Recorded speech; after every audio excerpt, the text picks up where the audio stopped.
Western Australia continues to be one of the most isolated places in the world. In the latest news out of WA, the indoor mask mandate affecting parts of Western Australia has been scrapped as the state recorded no new local cases of COVID-19. Holly Edwards has more.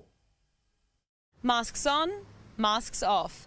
After 15 days, the indoor mask mandate in place for Perth and Peel has been lifted, a relief for many returning to work after their holiday break. Moving forward, masks will only be required in vulnerable settings such as hospitals, aged care and disability settings, as well as on public transport, in taxis and rideshare vehicles. 6 cases were recorded on Friday, all in quarantine.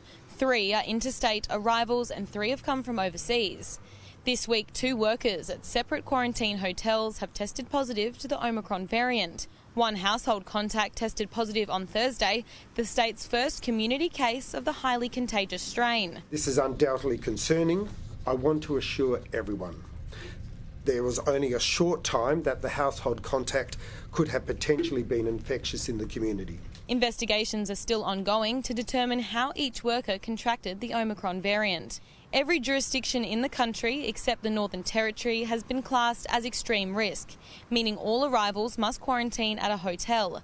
Changes to the hotel quarantine system have been put in place to ease pressure until state-run facilities open. Double-dose vaccinated arrivals in hotel quarantine that return negative results on days 1, 5 and 11 will now be released on day 12 to complete their final 2 days of quarantine at another suitable premises.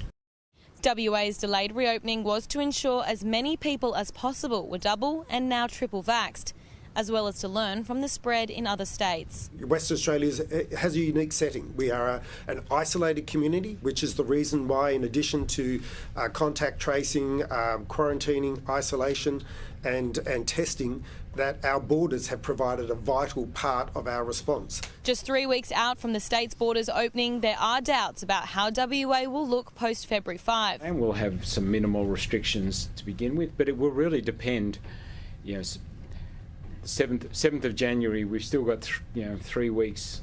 It will really depend on what the situation is in the lead up to the 5th of February. Rapid antigen tests have been banned in WA but are due to be rolled out next week. Despite more than 20 million of the tests expected to arrive in WA by the end of March, authorities say they won't be relied on. PCR testing remains the gold standard, and that's what we rely upon for the foreseeable future. Western Australia has a double-dose vaccination rate of more than 93% for those aged over 12, with appointments for the 5 to 11 group opening next week. Holly Edwards-Smith, Sky News, Perth.